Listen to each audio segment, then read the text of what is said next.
Ça y est, on est en direct, Sabrina. Parfait. Bonjour. Bonjour à toutes et à tous et bienvenue dans ce nouveau webinaire du Club Com B2B. Donc, vous êtes très nombreux à être inscrits et ce rendez-vous régulier et récurrent, apparemment, on voit que ça marche. Je vous ai mis quelques petites astuces dans le. Alors, j'en vois sur le pont que je connais, hein. Bonjour Delphine, bonjour Aurélia, d'autres que je découvre. Bonjour à tous les nouveaux venus. Donc le club comme B2B, bonjour Netza.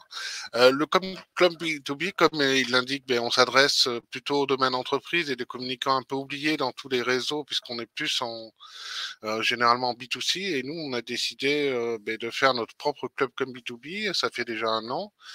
Nous sommes assez nombreux maintenant et du coup nous lançons, nous testons, nous profitons de ce lab exploration, si je puis dire, pour tester de nouvelles aventures, de nouvelles histoires.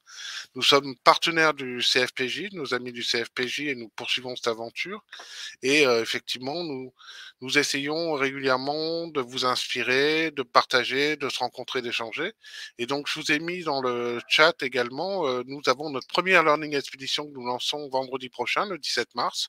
Vous êtes encore bienvenus, il reste quelques places, pas beaucoup parce qu'on veut rester un petit groupe pour aller en communauté Learning Expedition, mais je vous invite, ça se remplit vite, à répondre aujourd'hui. Nous avons la joie d'être reçus à la fabrique du métro. Vous savez, c'est la station témoin du métro de la RATP et nous aurons la chance de rencontrer la DIRCOM de la Société du Grand Paris qui nous présentera le chantier du siècle, les paris des JO 2024 dont Orange est également partenaire. Et également, nous parlerons de TikTok. Enfin, voilà, l'occasion de se rencontrer en réel live à Paris. Malheureusement, pas encore en province, mais ça sera l'occasion. Donc, n'hésitez pas à vous inscrire pour rencontrer nos pairs le 17 mars. Et sans plus attendre, je vais présenter notre invité parce que c'est assez formidable. WeAreCom est un réseau que va présenter Sabrina qui anime également les communicants, mais pour le coup, sans distinguer B2B, B2C, voilà, en général, elle va vous présenter WeAreCom et nous avons la chance d'être partenaires et d'avoir Sabrina Smalzig avec nous de WeAreCom qui va nous présenter les tendances 2023 de la com. Alors, petite nouveauté, j'ai découvert ça hier en animant, on apprend, enfin, c'est le propre du communicant, on apprend à chaque fois en testant des innovations et j'ai découvert qu'on pouvait effectivement inviter les personnes du public à participer voilà. Oui, Fanny, si tu veux pas être là, tu peux faire suivre l'invitation à d'autres personnes. C'est ouvert. Enfin, peut-être que d'autres communicants des phages seront intéressés. Voilà, avec plaisir. Voilà. Et nous avons la possibilité de vous faire parler, de vous faire monter sur scène. Donc, il suffira dans le chat que vous me disiez participer. Et si j'y arrive, j'essaierai de vous faire monter sur scène avec nous pour que ce soit plus vivant dans la partie de questions-réponses. Voilà. Alors, sans plus attendre, Sabrina, je vais te laisser la parole parce que je suis très bavard. Et du coup, je vois que tout le monde est en train d'arriver. Donc, bonjour à toutes et à tous. Bonjour Cécile de la SNCF. Cécile, ça te parle sûrement, la fabrique du métro où on va la semaine prochaine. Voilà. Du coup, Sabrina, ben, écoute, Oui. qui es-tu, d'où viens-tu, que fais-tu dans ce webinaire avec nous? Bonjour, merci Thomas déjà pour l'invitation. Donc, je m'appelle Sabrina, ça fait une douzaine d'années que je travaille en communication sur des sujets d'abord plutôt institutionnels et Internet, et puis finalement un peu sur toutes les thématiques. Et je suis moi aussi membre de l'équipe du coup WeAreCom, WeAreCom qui est un regroupement de communicants qui propose aujourd'hui justement aux entreprises de pouvoir échanger avec leurs pairs et tous les mois de s'inspirer avec des ateliers sur des grandes thématiques de nos métiers de communication. En effet, des fois en B2B, des fois en B2C, des fois dédiés aux relations presse. On en a un la semaine prochaine sur les relations influenceurs. L'idée étant, comme le disait Thomas, on est des communicants, on doit savoir faire plein de choses et donc on a besoin aussi de s'inspirer avec d'autres communicants et des fois avec des communications un peu descendantes. Et je suis ravie d'être là aujourd'hui pour échanger avec vous, vous présenter un peu 8 tendances de la communication qu'on a pu remonter grâce à notre travail tout au long de l'année, pardon, sur, sur la communication, sur les projets des membres du club WeAreCom et puis sur toutes les études qu'on a eu la chance de lire et de partager. Donc je suis ravie d'être avec vous aujourd'hui. Hop. Je vous propose de débuter avec les tendances. On va avoir 8 grandes tendances sur lesquelles on va revenir. Et comme le proposait Thomas, l'idée, c'est aussi de prendre les questions peut-être au fur et à mesure, et donc finalement, à chaque tendance, de Ouais, ce qu'on pouvoir vous échanger. propose, c'est que comme il y a 8 tendances, beh, qu'on fasse 8 séances de questions-réponses et on finira aussi par des questions-réponses. Mais voilà, l'idée, c'est que ce soit vivant. Si vous voulez poser votre question en réel live, vous dites participer dans le chat et je vous fais monter sur scène. Voilà. Donc du coup, c'est tout le bug des nouvelles tendances com de 2023 en fait. Et C'est du ça, coup, et vous Sabrina, donnez, vous avez fait une étude auprès de vos membres WeAreCom. Comment sont nées ces tendances? alors ces tendances, elles viennent de deux sources finalement. Elles viennent en effet de l'interrogation de nos membres. On a plus de 50 entreprises partenaires, ça représente à peu près 2000 membres aujourd'hui, qui ont répondu à des études tout au long de l'année, soit sur les campagnes qui les ont le plus marquées par thématique, soit qui nous ont remonté de manière naturelle en fait des choses qu'ils avaient eu la chance de croiser et qui leur semblaient intéressantes. Et la deuxième chose, c'est nous-mêmes en tant que membres de l'équipe, on est 5-6, on participe nous-mêmes à différentes études, différents webinars sur lesquels on a eu aussi l'occasion soit d'intervenir, soit d'être interrogé. Et finalement, notre travail d'équipe PowerCom, c'était de un peu agréger toutes ces données, à la fois chiffrées et qualitatives, pour en retirer 8 tendances.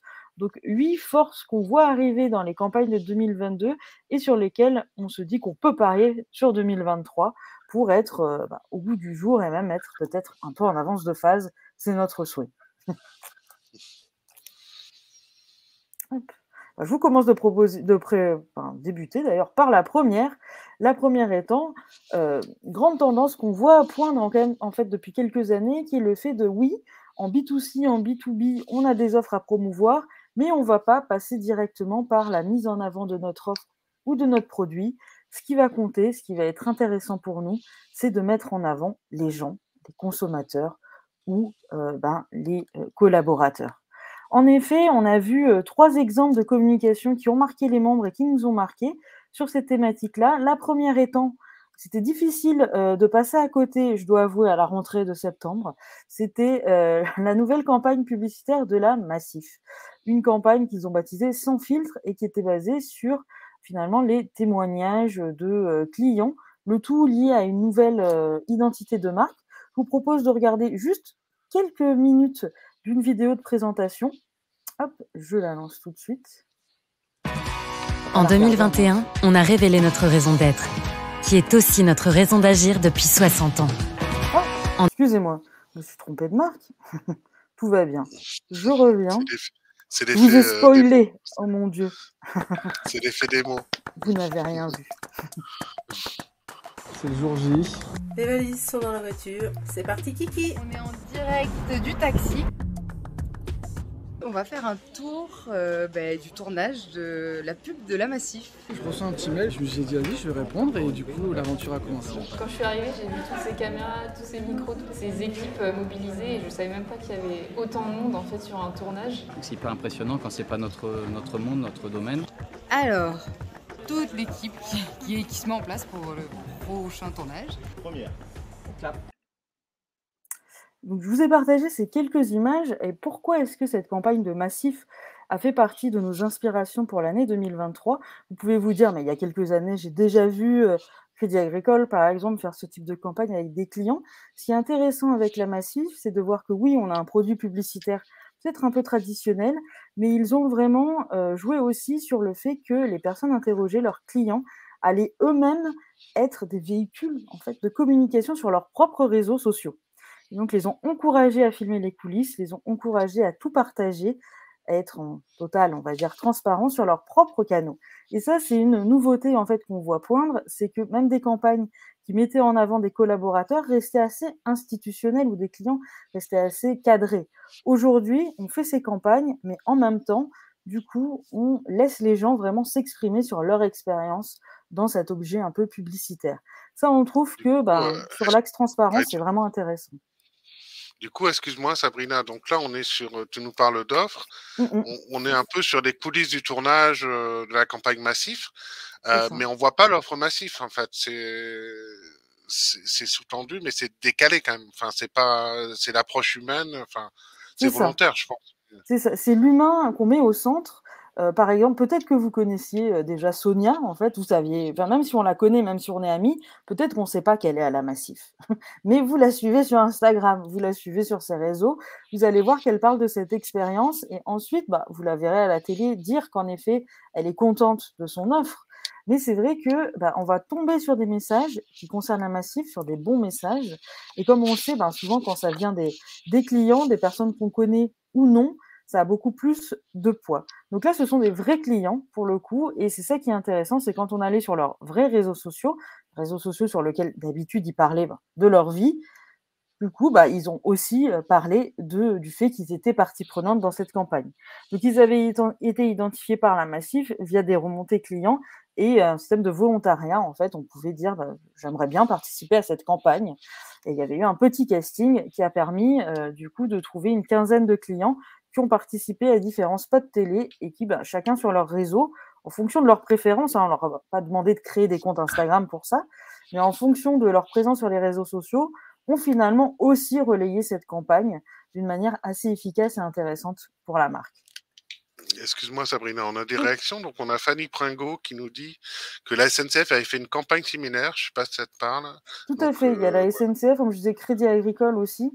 Il y en a eu plusieurs qui ont mis en avant leurs clients sous cet aspect-là, mais c'est vrai que ce qui change sur les dernières entreprises qui ont mis en avant leurs clients, c'est l'idée bah, vraiment de leur dire aussi, bah, vous êtes partie prenante de la campagne, partagez en fait. Partagez et pas que la publicité, genre je me prends en capture d'écran, c'est super, je passe à la télé maman. Non, vraiment partager tout le process. Et l'idée, c'est vraiment de donner un coup de jeune à la marque, de rajeunir la cible, enfin, de faire de la proximité de marque pour dire c'est des citoyens comme vous et moi qui sont partie de la Massif. C'est ça. En fait, il y a 2 axes. Ça va en même temps qu'une nouvelle identité de marque qui était clairement dans un axe, bah, pour rajeunir justement les piliers et le vocable de la marque et deuxième chose, c'était, bah, de profiter du fait on le sait en plus en France, on déteste la publicité. Malheureusement pour nous communicants, on est l'un des pays qui aimons le moins la pub. On Heu déteste, mais on adore ça. Hein. Enfin, il y a un c'est le paradoxe. rapport amour-haine, on aime bien. Mais l'idée, en fait, c'était justement de profiter du fait, on le sait bien, qu'on n'est plus perméable au discours de vrais individus, qu'on les connaisse ou non, on va plus croire des personnes que des marques. Donc l'idée, en fait, c'est bien sûr, c'est un discours de marque, c'est une publicité. Néanmoins, en faisant rentrer ces personnes-là, eh ben, on a l'impression de créer plus de proximité, plus de véracité aussi.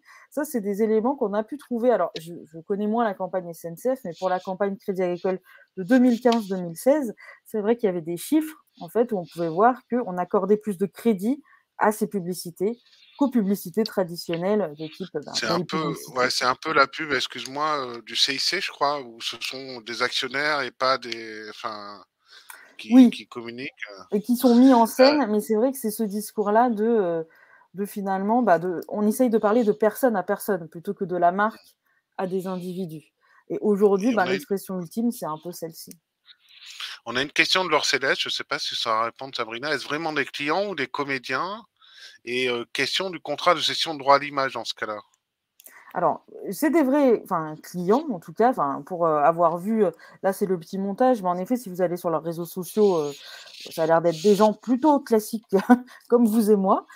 Sur les questions de cession de droit à l'image, honnêtement, ça, je ne sais pas dans quel cadre ça a été fait par rapport à la Massif. Pour avoir travaillé sur des campagnes sur lesquelles il y avait des collaborateurs, c'est vrai qu'il y a beaucoup de choses à prendre en compte, et notamment le fait que, en fonction de la durée du contrat, nous, par exemple, on partait sur des contrats de 5 ans, la personne pouvait quitter l'entreprise.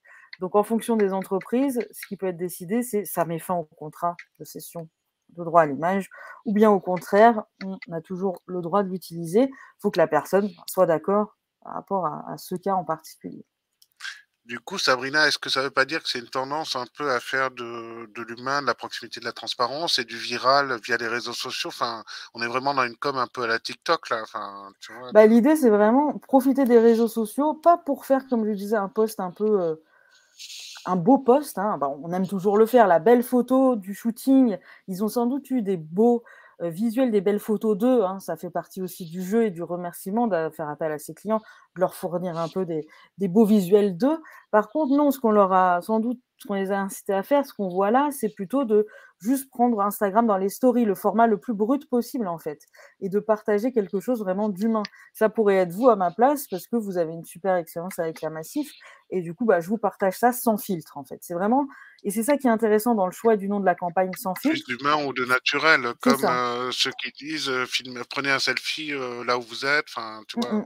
On a plein en interne et en externe d'ailleurs de plus en plus d'entreprises qui cherchent justement à créer ce côté sans filtre. On était dans le paroxysme du beau avec l'Instagram d'il y a quelques années, la belle photo bien travaillée.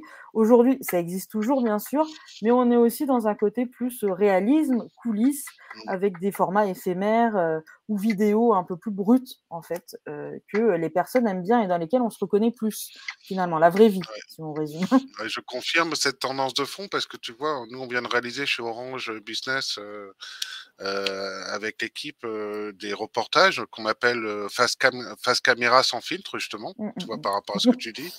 Et ce sont des directeurs, si tu veux, qui vont raconter sous forme de questions leur passion, un peu leur côté perso qu'on connaît pas au quotidien. Enfin, tu vois, un autre visage d'eux-mêmes, voilà.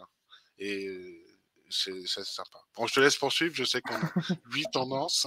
Oui, on va. Fanny nous dit quand même que ça apporte de la crédibilité. Tout à fait. C'est ça, hein, l'un des points, c'est comme je disais, avec un peu d'humour, on n'aime pas la publicité. C'est pas qu'on n'aime pas tant que ça, mais c'est qu'on n'y croit plus. Hein, quand même, on est dans un monde où voilà, on a peut-être de plus en plus conscience aussi des mécaniques publicitaires dans certains formats.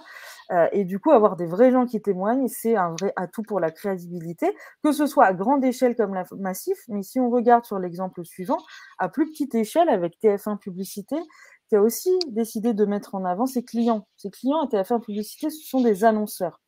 Donc c'est quand même une Ça, c'est entreprise... un clin d'œil à la reine Elisabeth quand même, non? C'est un beau clin d'œil et c'est aussi un clin d'œil de voilà comment vous vous sentirez si vous travaillez avec nous.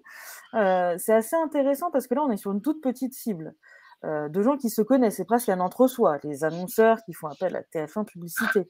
Du coup, on est dans le même, disons, la même utilisation, le même pilier. Je parle de mon offre à travers ce qu'en disent finalement mes clients, mais sur une toute petite cible. C'est que de l'affichage ou de la publicité dans des supports spécialisés, dans stratégie, dans CB News. Donc, pas forcément la campagne télémassif, mais là, on est plus dans quelque chose où je m'adresse à un segment très petit, mais du coup, au lieu de dire j'ai la meilleure offre comme tous mes concurrents, parce que tout le monde dit la même chose, je montre à la fois les marques qui m'utilisent, qui veulent de belles marques ou des petites marques, et en même temps, je fais plaisir quand même à mes clients. Je pense que ces personnes-là étaient ravies d'être dans stratégie. Et puis, quand on est dans une petite cible d'entre-soi, peut-être que je connaissais Emmanuel de Baudou, mais que je me dis, tiens, c'est sympa. Être avec TF1 Publicité, c'est un peu du donnant-donnant. Donc, c'est assez intéressant. Alors, j'ai l'impression que Fanny réagit beaucoup. Fanny, si tu le veux bien, je vais t'inviter à participer. Ça sera peut-être mieux. Tu as l'air d'avoir une expertise. Donc, je t'invite à participer. On va faire un petit test. Et si tu en es OK, tu poseras ta question en réel live. Voilà. Est-ce que ça fait pas mal réagir? On va voir si ça marche. Et si elle veut bien, Fanny. Elle est piégée, Fanny, maintenant. Ouais. Je suis piégée. Ah, non, ah là là, bonjour Fanny. Bonjour Fanny. Non, voilà. non. Je suis pas experte. Fanny, est-ce que tu peux te présenter pour les autres, oui. pour les autres du club? Alors moi, je suis donc Fanny Pringot, responsable de la com externe et des relations presse pour la filiale Eiffage Construction du groupe Eiffage. D'accord. Et donc non, je ne suis pas experte sur ces sujets.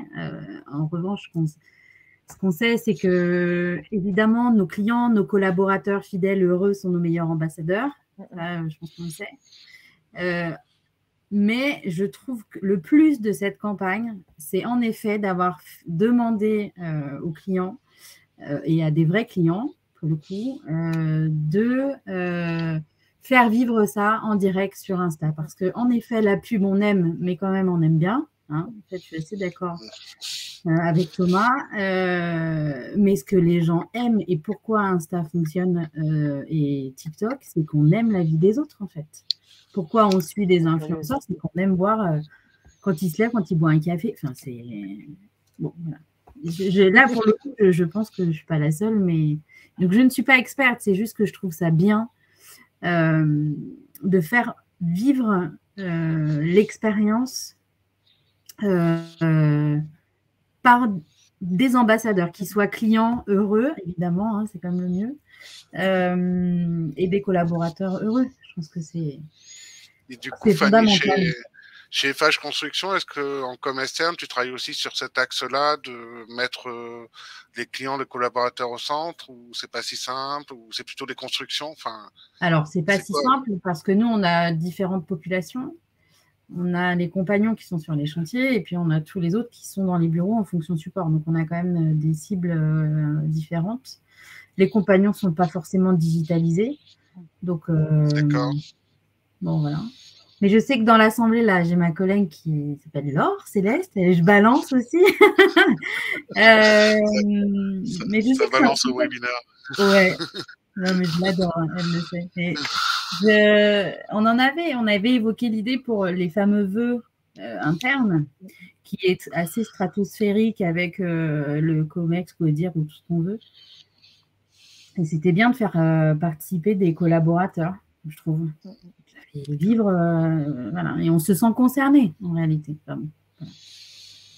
Alors, du coup, Fanny, comme tu veux, soit tu poursuis avec nous, soit tu reviens en coulisses, comme tu préfères. Non, je vais revenir en coulisses, vraiment, c'est juste... Je voulais juste tester, donc s'il y en a d'autres qui veulent monter sur scène et poser la question directement à Sabrina. Juste une communicante passionnée. Merci Fanny. Merci Fanny. Et ça fait très bien le lien justement avec le troisième exemple qui est celui de Fnac et qui là n'a pas mis en avant ses clients mais ses conseillers dans un dispositif aussi qui était triple même avec de la télé, de l'affichage. Alors comme vous le voyez sur l'affichage, on ne va pas spécialement reconnaître son conseiller mais par contre sur le format digital, là aussi on pouvait vraiment reconnaître les personnes et c'était pas des belles photos d'affichage mais c'était du contenu justement Instagram en story.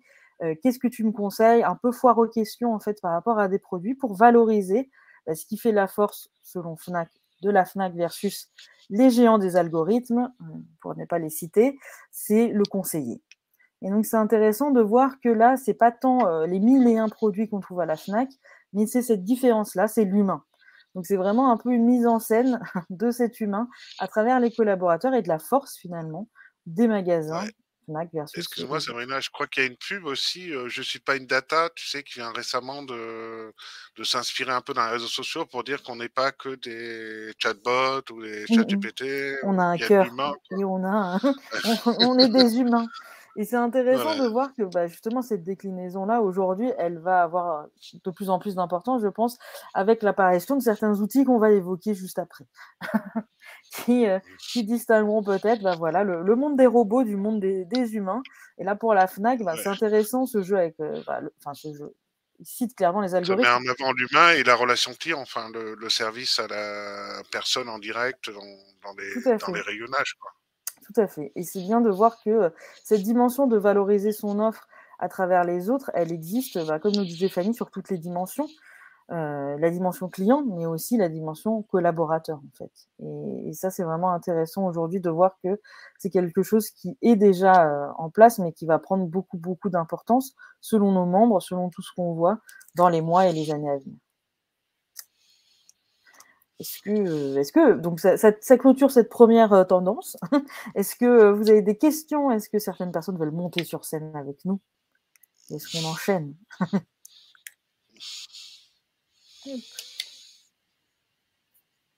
On enchaîne?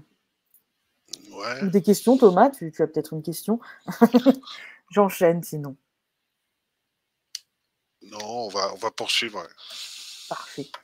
Deuxième tendance, celle du territoire de marque. Territoire qu'on va voir se décline sur plusieurs formats, avec 2023 une petite touche de nostalgie. On va commencer cette fois, je vous avais un peu spoilé, par le changement d'identité de la Matmut.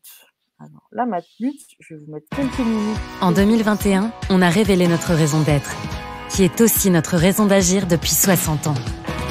En 2022, on aurait pu en profiter pour tout révolutionner. Mais non, on a préféré actualiser notre image, à notre image. Simplement, humblement, mais toujours avec assurance. Ça, ça va de soi. Alors, pourquoi changer? D'abord, je vous ai gardé juste un petit extrait, mais qui selon moi est le plus intéressant pour parler tendance. Donc c'est le changement d'identité de la Matmut. Dans cette vidéo, qui est la vidéo de présentation, donc on voit bien un changement de territoire, mais plutôt qu'une révolution, ils le disent eux-mêmes, c'est une évolution. On aurait pu tout changer, mais on ne le fait pas. Ça amène deux questions pour les membres de Wearcom. La première étant, est-ce qu'on peut faire de la communication en 2023? Est-ce qu'on doit même faire de la communication raisonnée? De la communication finalement qui décide d'elle-même de ne pas tout casser pour se réinventer à chaque fois, mais de bien partir de ses bases pour aller plus loin.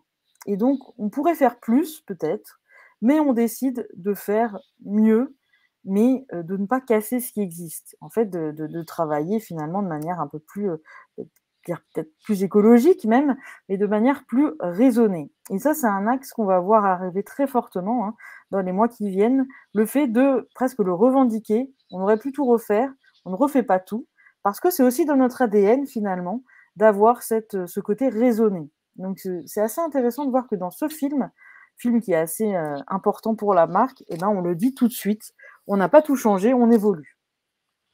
Deuxième question qu'on peut avoir à travers ce film, c'est vraiment l'idée de la raison d'être en fait. En 2021, on a changé notre raison d'être, on l'a affirmé, du coup ça découle sur notre marque. En fait.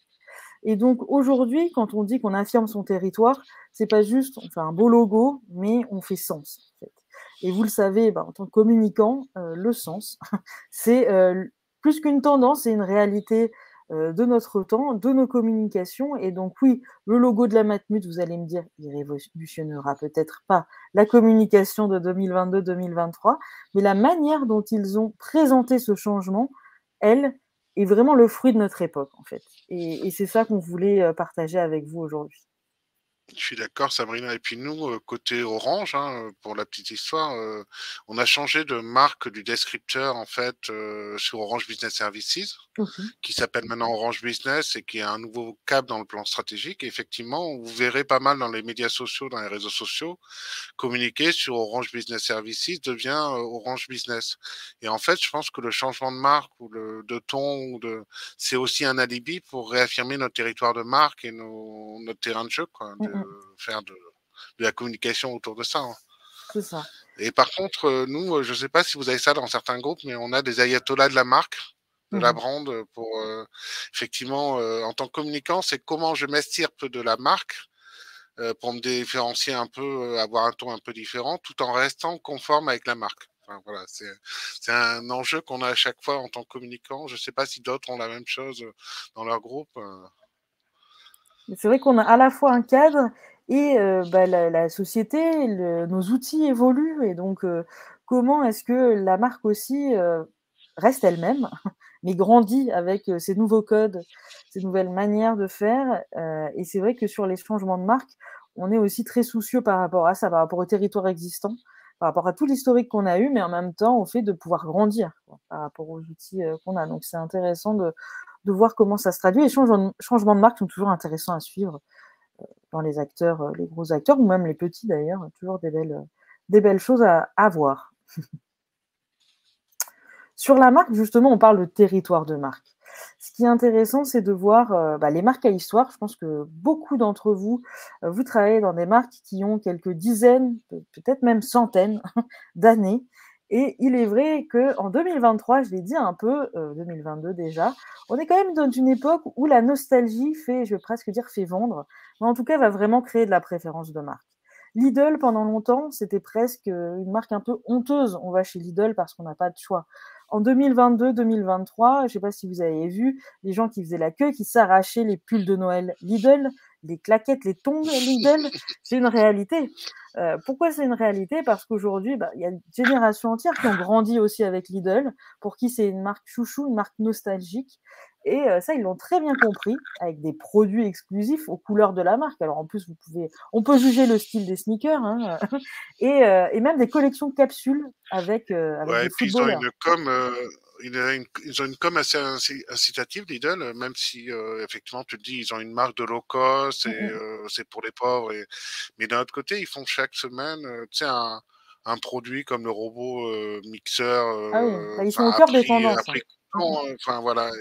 Et voilà, moi je sais que je suis allé chez Lidl pour chercher le dernier appareil à couture. Enfin, tu vois, ils ont quand même un côté, on trouve pas, enfin, exclusivité de la marque.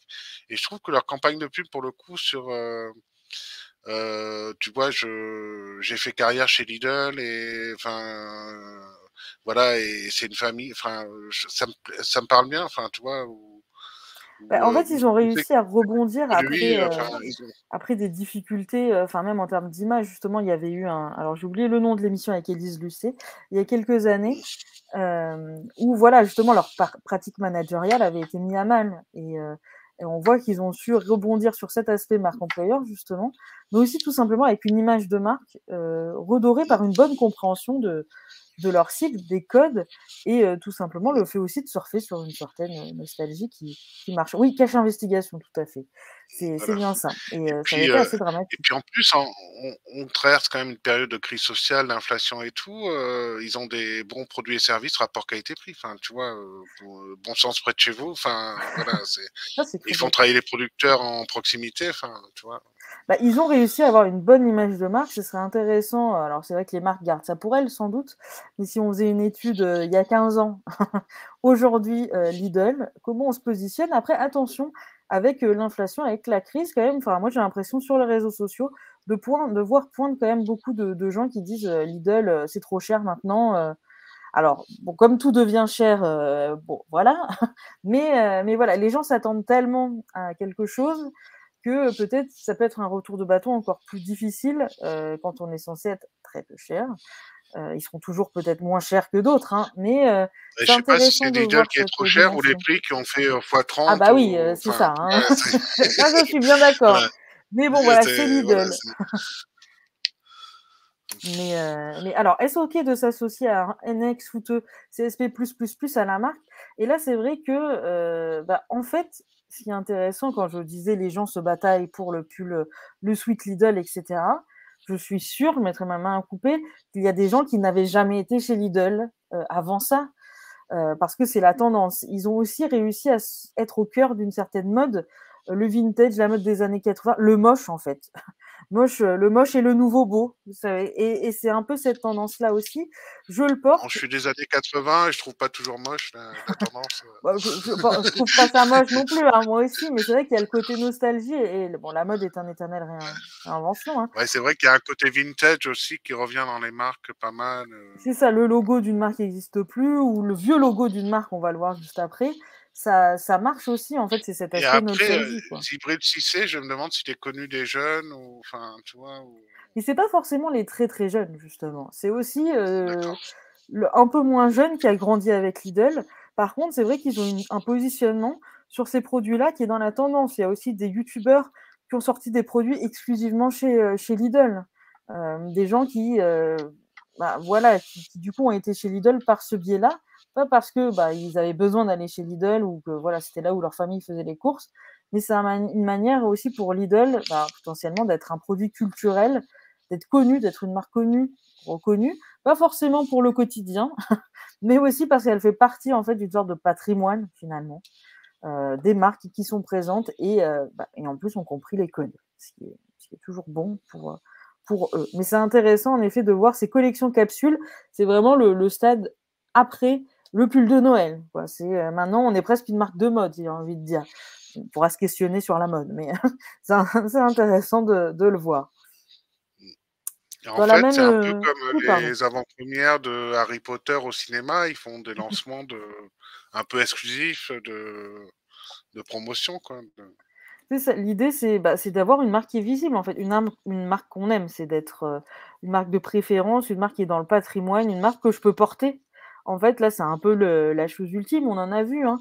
La RATP par exemple, tu parlais tout à l'heure, des projets, bah, c'est vrai qu'après on a aussi des rapports, comme pour la publicité, amour-haine avec certaines marques.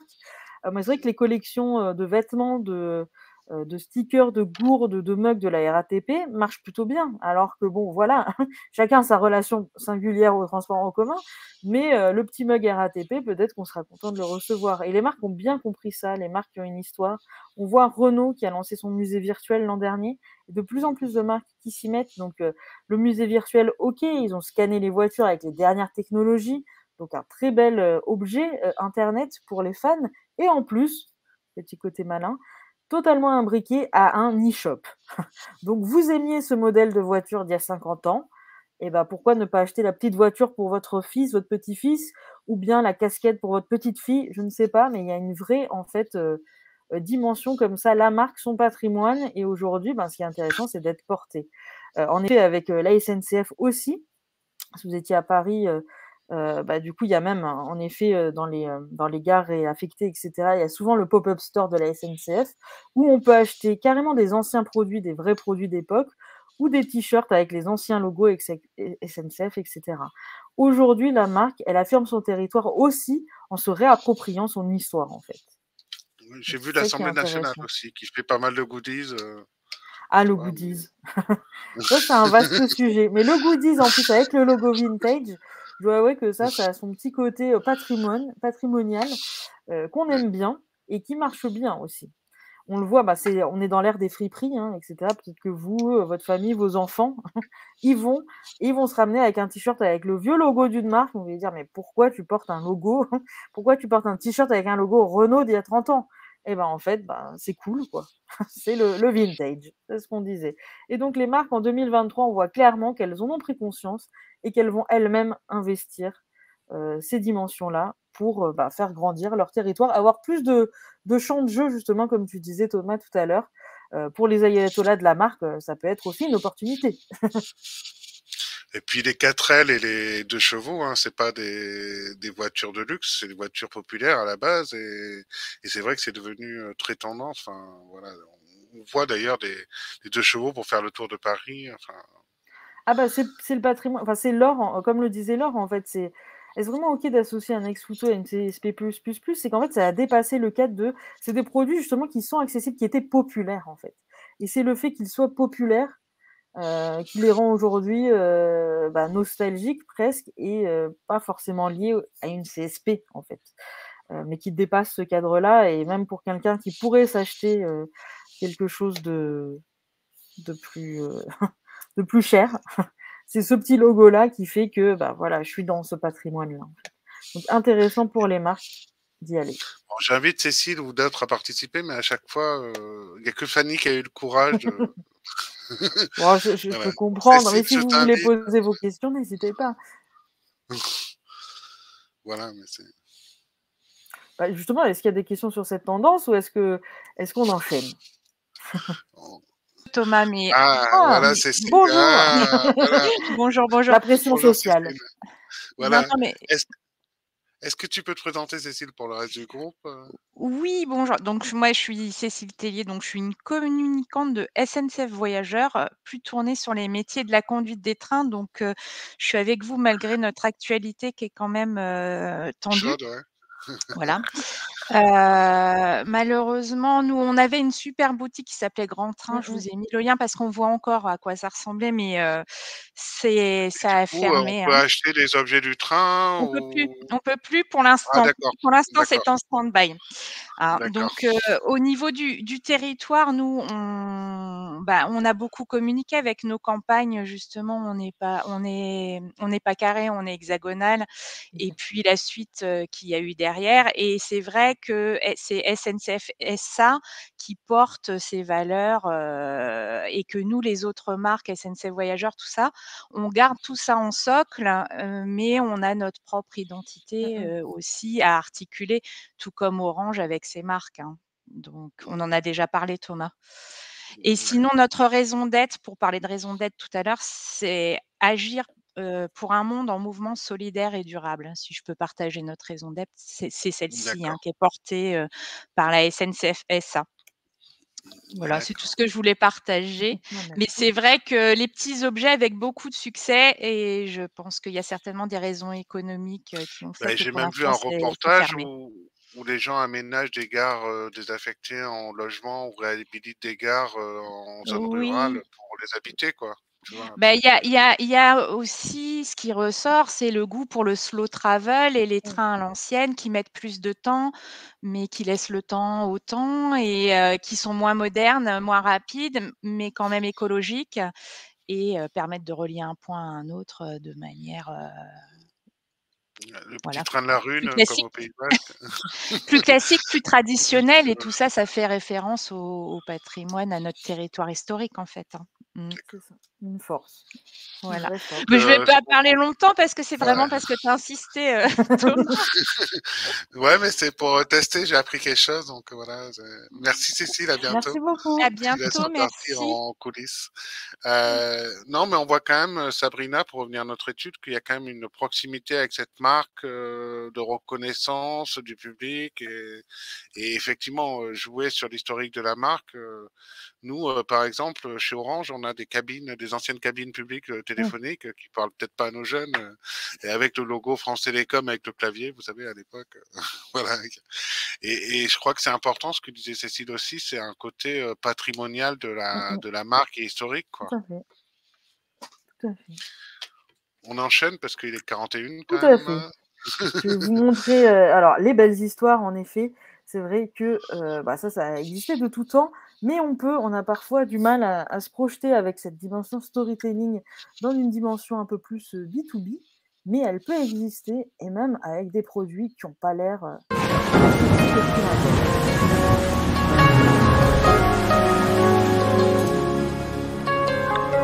If I had to live my life without you near me, the days would all be empty.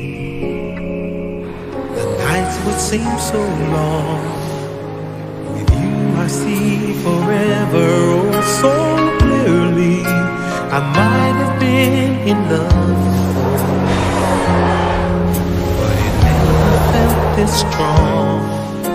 Our dreams are young and we both know they'll take us where we want to go. Hold me now, touch me now. I don't want to live without you. Nothing's gonna change my love for you. You ought to know by now how much I love you. One thing you can be sure of. More than your love. Nothing's gonna change my love for you. You ought to know by now how much I love you.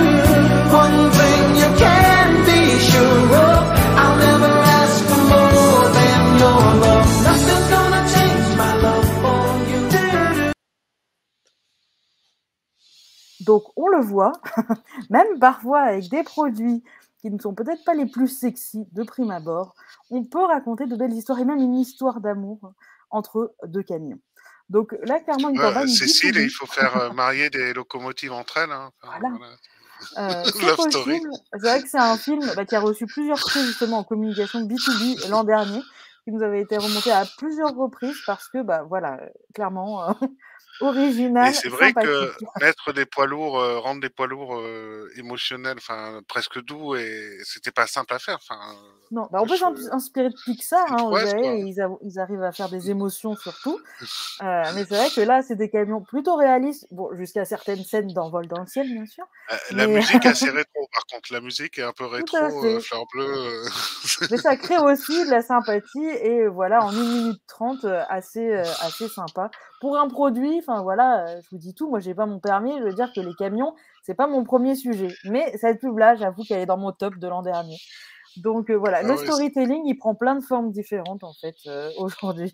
Et c'est intéressant de voir que voilà, même sur des produits peut-être moins sexy que tout, on parle toujours des beaux exemples sur des marques qui sont peut-être, alors, je vais pas dire plus faciles à vendre, mais du B2C, etc.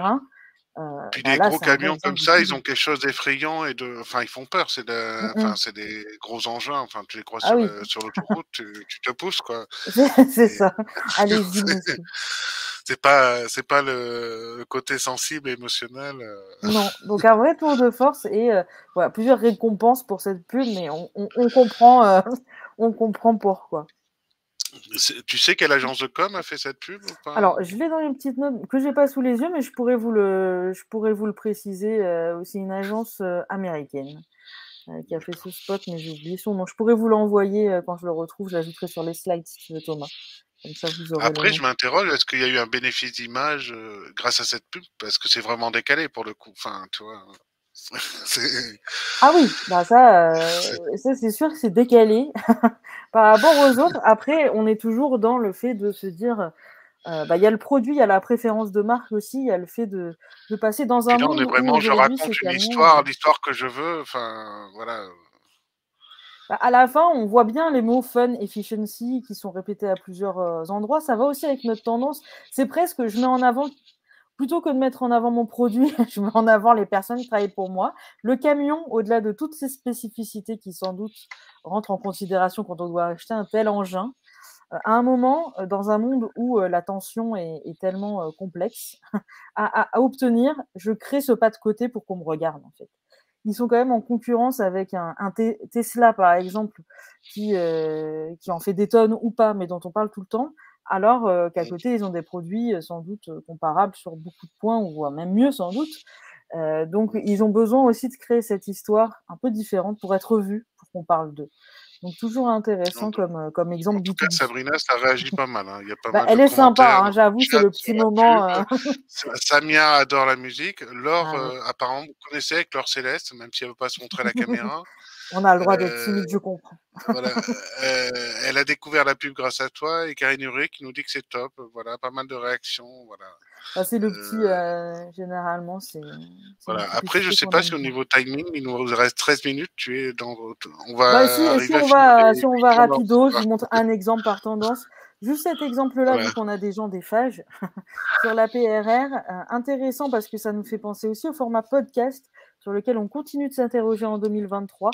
Beaucoup d'entreprises s'y mettent avec des résultats plus ou moins bons, faut être honnête, en fonction des attentes aussi. Mais vous le savez, on passe sur l'autoroute, on voit ces petits panneaux qui nous disent tiens, c'est là où est le musée Camille Claudel, etc. Bon, aujourd'hui, on a nos smartphones, le passager peut Ouais. s'interroger, mais l'idée, Et c'est de faire parfois, voyager. parfois, c'est pas à côté. Hein. Tu vois la pub et tu te dis je vais y aller. Et non. voilà, c'est pas. Et donc là, la PRR, en fait, réinvente un peu ce voyage sur autoroute avec des histoires, une série de podcasts qui nous permet finalement d'écouter les histoires liées à ces panneaux, liées à ces lieux qu'on voit croiser parfois sans s'arrêter, en fait. Et donc, une série de podcasts qui a. Et ça, c'est tendance, hein, les podcasts. J'ai l'impression qu'on réapprend à faire de la radio côté communicant et qu'on redécouvre la radio, le spot radio et que ça marche bien. Enfin, nous, on en fait aussi à la com Orange. Là, et ça touche, effectivement, les gens, ils peuvent écouter dans les transports, enfin, en se déplaçant. Ça marche bien, enfin, le format podcast. Après, c'est pas si simple. Enfin, c'est comme tout. Hein, c'est comme dirait notre ami Frédéric Fougera, fais-moi un petit truc en communiquant. C'est pas si simple, quoi. Ah bah non, ça c'est sûr, c'est pas aussi simple. Et surtout, voilà, c'est quand même, on le voit, le podcast, c'est un produit qui est beaucoup écouté, beaucoup utilisé, mais par des populations assez spécifiques au final. Donc, il faut aussi toujours savoir se servir de cet outil pour toucher la bonne cible. Donc, pour pas que ce soit déceptif aussi pour la marque. Hein. Oui, puis il faut savoir monter, comment monter une vidéo, monter un podcast avec les bons sons qui vont bien et tout ça, et que ça soit ludique et voilà. Après, j'ai plus un problème aussi d'avoir une plateforme de podcast à un endroit, une chaîne de podcast, un peu comme YouTube, tu vois. Je vais mettre des podcasts sur YouTube, mais après, tu as Spotify, après, tu as Switcher, je crois. En fait, il faut le poster, le multi-poster à 10 endroits. Et c'est ça qui rend le podcast un peu illisible, même en termes parfois de statistiques et de retour sur investissement pour les marques. Donc, un format sur lequel on continue de s'interroger quand même. Après, c'est quoi l'audience moyenne d'un podcast? Ouais, j'ai le référentiel sur les vidéos, mais est-ce que c'est 5000 écoutes ou... En fait, c'est très difficile d'avoir ces chiffres à cause de ça, à cause de l'éparpillement des écoutes. Si vous commencez à regarder plus en détail sur les podcasts les plus écoutés, ceux qui veulent de la sponsorisation vont partager des chiffres. Mais là aussi, ils sont les seuls propriétaires de ces chiffres-là aujourd'hui. Bon, à part si vous faites avec des agences de presse, des médias, qui eux vont avoir des chiffres. clé. Mais si vous êtes avec des plus petits podcasts, en fait, c'est difficile. Ça va de quelques dizaines, centaines de milliers d'écoutes à des podcasts qui ont que 100 écoutes par numéro, en fait, mais qui continuent d'exister sur des toutes petites niches. Pour les marques, c'est pour ça qu'on continue de s'interroger. Ça peut aussi, on a eu des retours, je ne citerai pas les marques, mais assez déçus finalement du taux d'écoute, parce que on fait le podcast, mais il faut aussi communiquer sur tous les canaux pour le faire savoir. Et comme c'est quand même assez chronophage, c'est difficile. Du coup, Sabrina, excuse-moi de te brusquer, mais on est à 3 tendances, c'est ça? Ah bah oui, mais alors du coup, allons-y. Sur la tendance suivante, mettre en scène ses engagements, vous ne lirez pas la vidéo, vous aurez accès dans le support, mais on a, sur la mise en scène des engagements, on peut aussi faire appel à de nouveaux outils. Alors attention greenwashing, bien sûr, on est toujours sur nos... en précaution quand on parle de ça et quand on marie tous ces mondes, mais une campagne intéressante qui nous a aussi été remontée par de nombreux membres, c'est celle d'Yves Rocher, qui a utilisé Minecraft, qui est un jeu vidéo que vous connaissez peut-être, qui est peut-être l'un des formats qui s'approche le plus aujourd'hui d'un métaverse, de ce qu'on peut voir, qui a créé en fait sur un serveur dédié une instance donc Plant for Life dans laquelle elle invite les joueurs à créer leur propre arbre, et chaque arbre créé égale un arbre planté dans la vraie vie par la Fondation Yves Rocher. Donc peut-être que certains d'entre vous, si vous travaillez sur les médias sociaux il y a une douzaine d'années, vous vous rappelez un like pour une vie sauvée presque. Donc attention à ne pas tomber dans ces tendances-là. Néanmoins, c'est une opération originale qu'on aime saluer parce qu'elle marie en fait ces nouvelles technologies avec des enjeux RSE sur lesquels les marques sont de plus en plus sensibles et attendues surtout. J'enchaîne du coup, sauf s'il y a des questions, donc n'hésitez pas à me couper. Juste Sabrina, donc on va enchaîner. Nous, on aime bien avec les membres du Club Comme B2B savoir un peu ce que vous avez pensé, si c'était utile, si on doit retravailler. Donc, merci de nous mettre dans le chat pendant qu'on finit les dernières tendances dans le webinaire pour optimiser nos événements. Une note de 1 à 5, 5 étant le meilleur score. Voilà, donc merci, c'est pour savoir ce qu'on doit améliorer. Voilà. Et on passe à la Becherel. Oui, Becherel, une petite parenthèse sur la mise en scène des engagements. Qu'est-ce qu'on attend de Becherel? Bien sûr qu'il nous corrige, mais une campagne très intéressante, une campagne générée par nos amis, nos robots, le chat GPT, le DALL-E, tous ces termes, tous ces outils dont on entend parler beaucoup depuis 3-4 mois, qui permettent en effet de créer du contenu, enfin de générer du contenu plutôt que de le créer, on va dire. Et c'est intéressant cette campagne Becherel parce qu'elle vient se moquer justement des limites de cette intelligence artificielle. Finalement, ces intelligences artificielles, elles peuvent générer du contenu, mais elles n'en ont pas la compréhension à l'heure actuelle. Et donc, une campagne, juste pour faire un clin d'œil, pour vous dire que clairement, dans les tendances, on ne l'a pas mis parce que pour nous, c'est un moyen d'arriver à nos fins. Mais l'intelligence artificielle, bien sûr, on en entend parler, on va en entendre parler encore plus en 2023. À voir comment on l'utilise. Pour nous et les membres du Club Welcome, c'est un outil pour plus de créativité, mais ça ne doit pas être un outil qui va remplacer les communicants, bien sûr. Surtout que le Becherel, de mémoire, dans mon enfance, c'était l'outil d'orthographe, là, non? Tout à fait, la conjugaison, l'orthographe, et donc voilà, on aura toujours besoin. C'est souffert avec le Becherel. C'est ça, ils veulent montrer qu'on a toujours besoin, même si on a un super robot prédictif qui nous crée du contenu, peut-être qu'un Becherel sera toujours utile dans le monde de demain. Et peut-être que l'IA a besoin de Becherel, parce que parfois, ils nous disent de ces bêtises, ou ils écrivent des bêtises. Ah oui, j'avais le bled aussi. Alors, je suis d'accord. On avait ça. C'est quelque chose voilà, mais peut-être que demain le Becherel sera une IA en fait. Hein. Donc ça laisse la porte ouverte à plein d'interprétations. Et aussi, justement, peut-être demain à Becherel de créer des expériences qui soient plus immersives. On en voit sur tous les sujets. Hein. Je ne citerai pas en B2B. Merci Samia pour le 5 sur 5. N'hésitez pas les autres à mettre une note de 1 à 5, 5 étant le meilleur dans le chat, qu'on s'optimise. Voilà. Mais des éléments qui sont toujours très, très intéressants et immersifs. Philips Light, je l'ai retenu. Pourquoi? Parce que déjà, c'est du B2B. Philips Light, en fait, il propose des solutions pour éclairer les villes. On peut faire des plaquettes, on peut faire des sites pour dire que c'est génial. Mais ils ont une idée un peu originale, c'est celle de finalement équiper un musée, un jardin, alors j'ai oublié la ville, je vous remettrai tout ça, avec leur solution en fait. Et c'est le jardin le plus visité qui fait une expo là tous les ans. sur ce sujet. Et donc, en fait, ils ont C'est invité des lumières eux-mêmes. naturelles, c'est ça? C'est des lumières naturelles, c'est ça, avec des plantes? Alors, ils ont profité, il y a le jardin et en fait, bah, il y a l'un des collaborateurs pour vous dire les coulisses, qui allait tous les ans visiter ce jardin. Il s'est dit: «C'est dommage que la nuit, bah, ce soit pas éclairé, en fait». Alors que moi-même, dans mon entreprise, on propose des solutions pour ça.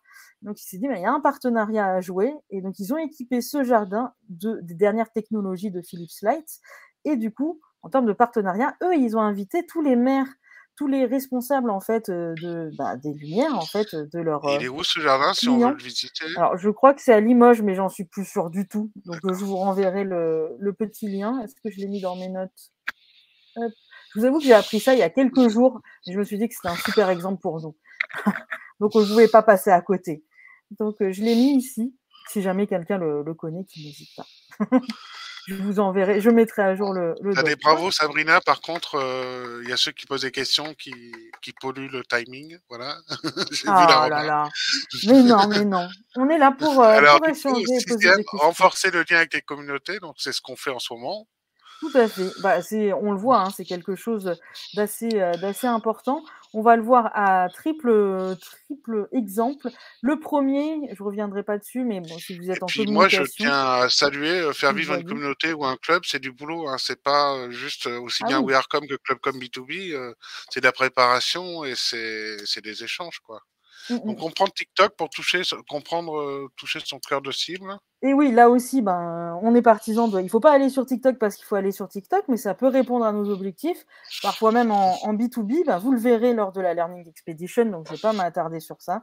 Mais oui, ça fait partie aussi du Ouais, renforcer il te des liens reste avec sa 4 minutes, communauté. Sabrina. On est Top sur quelque chrono. chose, mais j'arrive, on est sur quelque chose qui va, avec, les codes, en effet. Pour, toujours aller plus loin avec les communautés, on peut aussi utiliser la data. La marque qui le fait très bien, c'est Spotify depuis quelques années et on voit que ça fait des petits. Si vous êtes sur Deezer, Spotify, en fin d'année, on vous propose de faire votre récap. C'est basé sur vos datas.